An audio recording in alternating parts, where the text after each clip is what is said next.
The Venezuelan dating market is getting overpriced. Today, we discuss the reasons why.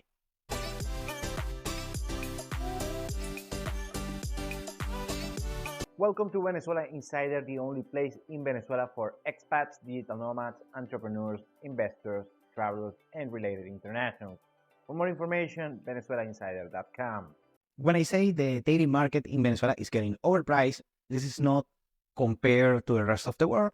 Actually, I still think that the Venezuelan market has a lot of value compared to the markets on the United States, on Western Europe, and some other places in Latin America. However, it's getting priced compared to what it used to be just a few years ago. There are many reasons: economics, politics, geopolitics, socials. And actually, I'm recommending on the past few years to the successful Venezuelan men that actually can get more value, more ROI of the dating market abroad compared to Venezuela.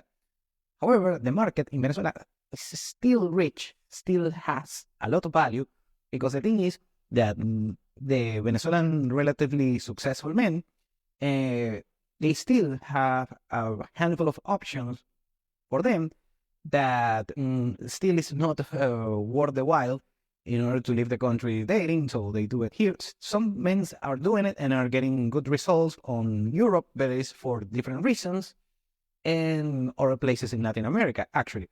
But still, the market is so rich that they have plenty of options still on the country. Now, if you are an international, there is a value here in Venezuela that we don't have that much international visitors, especially Western visitors. So you still have this added value if you come from Western Europe or the Northern American countries or some other developed nationalities like Australia and New Zealand and Japan. Actually, I've been seeing some Japanese in Venezuela lately. But still, there are reasons to be a little bit concerned about the market getting overpriced. So today we discuss that. The first reason, very simple: hypergamy. In case you don't know, hypergamy is this psychological trait that females have, that they want to settle down, they want to mate with men with a superior socioeconomic status. We all know the history. However, that wasn't that much the case on just a few years ago, when you can see Venezuelan females, middle-class Venezuelan females dating middle-class Venezuelan men, and so on and so on. However, I'm not seeing this trend so much lately. I'm seeing let's say the women under 30, in Venezuela are dating men that are far superior on socioeconomic status. So, and they are getting more demanding. Before, Venezuelan female, they didn't mind that much about physique. You don't have to be, the chat, the F-boy. Now they are caring more towards that trait. So it's getting more difficult. Still manageable, by the way, but so they're getting more demanding. The hypergamy is increasing a lot on the past, let's say, 5 to 6 years. So it's a trend. It's just a trend that I'm seeing and I'm mentioning to you. Number 2 is social media.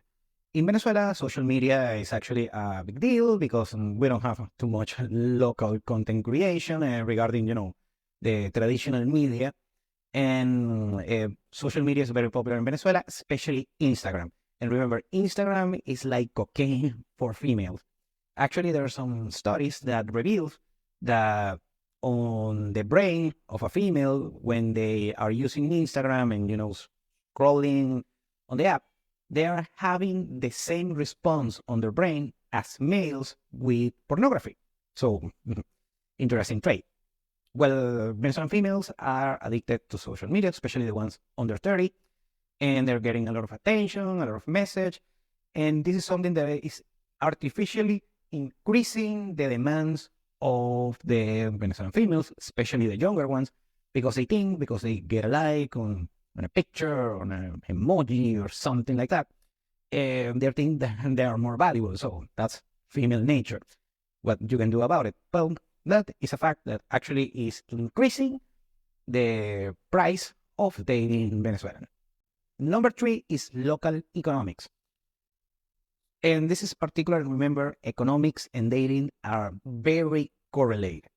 What happened is, of course, we had a awful situation, an 80% GDP collapse between the early 2000s, early 2010s, and late 2018. That's kind of like when pinpoint the crisis.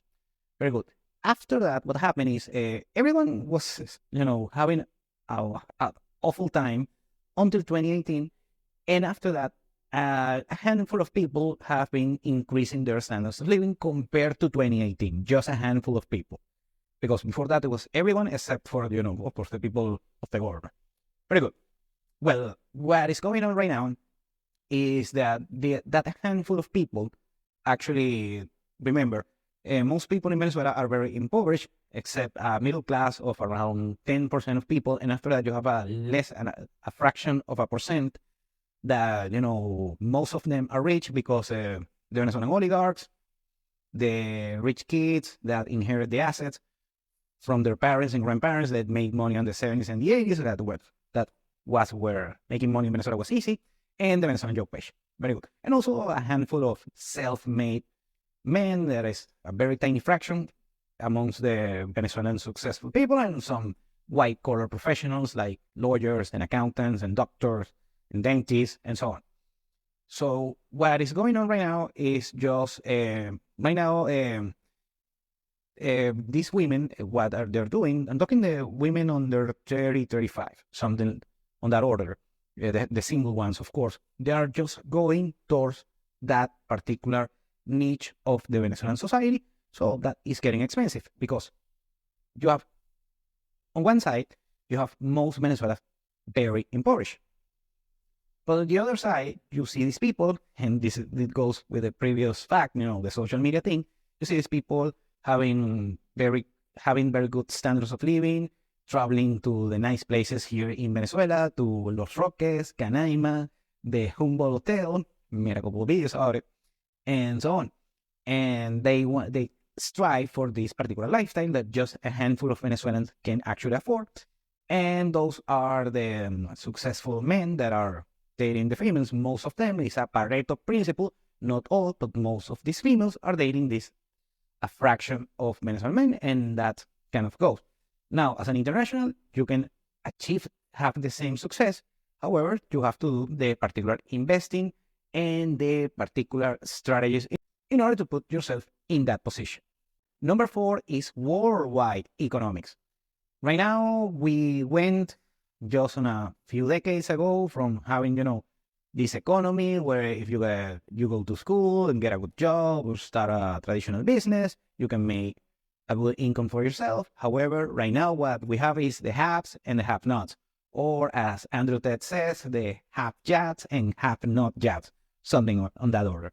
Well, this is happening worldwide, not as severely as in Venezuela, where we have a dreadful situation of wealth inequality, but seen on the rest of the world, that's kind of the trend.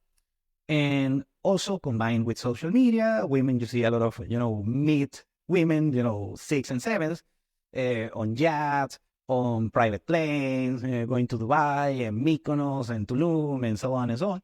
So Venezuelan women are joining the party, and they want the men that can provide that particular situation. And also there is a lot of worldwide Sims that actually are artificially increasing the price of dating Venezuelans because they are Sims and getting money, because throwing money to Venezuelan women because for doing basically nothing, just existing, and that's artificially increasing the price of dating Venezuelans. Number 5 is social dynamics. Well, what happened in Venezuela on the past, the crisis, the last 10 years or so, a lot of migration. So Venezuela used to have a very good demographics pyramid, a lot of young people, a lot of talented people, so people in Venezuela with a lot of future. So the problem is with low opportunities for them, and that's why they immigrated, around 7 million Venezuelans. Most of them people on working age, young professionals, newly graduated from college, or even just graduated from high school, so a lot of young people, and most of them are the people who left the country. So that destroyed the demographics pyramid in Venezuela, and now we have a bunch of old people and a lot of also very young, I'm talking baby child people, and people, they already did their own thing. So that created an incentive. They destroy the demographic pyramid. And right now, that creates dating market with less eligible people today. Of course, that includes Venezuelan females. And the females that actually are attractive in order today, they are getting more picky, more demanding. So the price increases. But not also that. The values that we have as a society in Venezuela are getting destroyed as well, because of course there are not the sufficient people in order to enforce them. So you have a very young people they're very selfish, with no values, with poor manners, poorly educated. When I'm saying educated, I'm not talking about college, I'm talking just about the mindset. Educated by TikToks, stuff like that. And what's going on?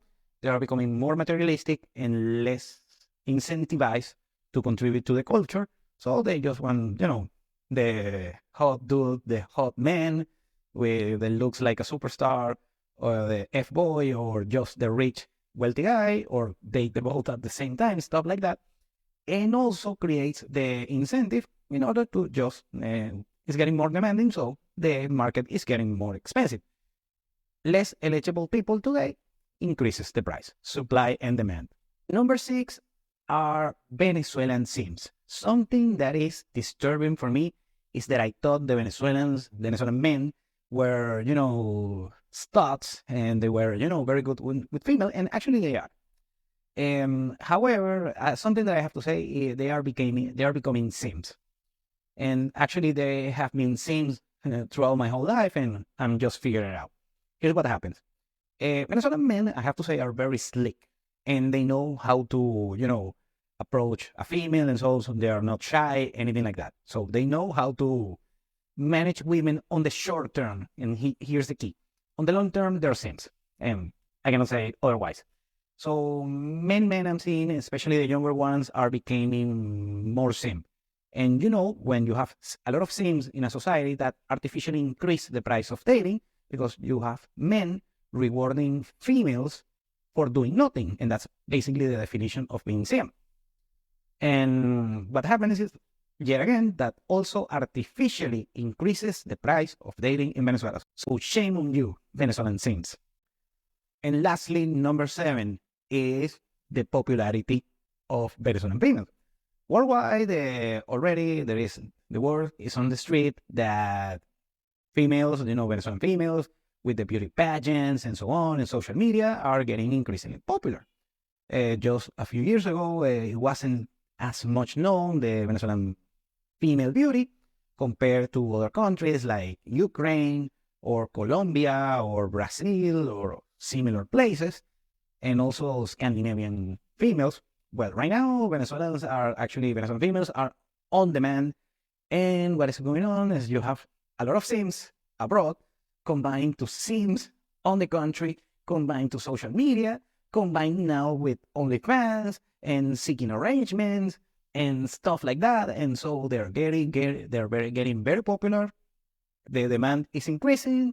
The supply is stagnated because, we cannot manufacture more Venezuelan females. And that, of course, is increasing the popularity and the demand for the Venezuelan females. And that's it. And that increases the price as well. It is what it is. By the way, this video is just food for thought. Please take it with a grain of salt. And I cannot wait to read your comments below. Thank you for watching Venezuela Insider. Please like, share, and subscribe. Follow us on social media. You want to work with us, VenezuelaInsider.com. Thanks again, and have a nice day.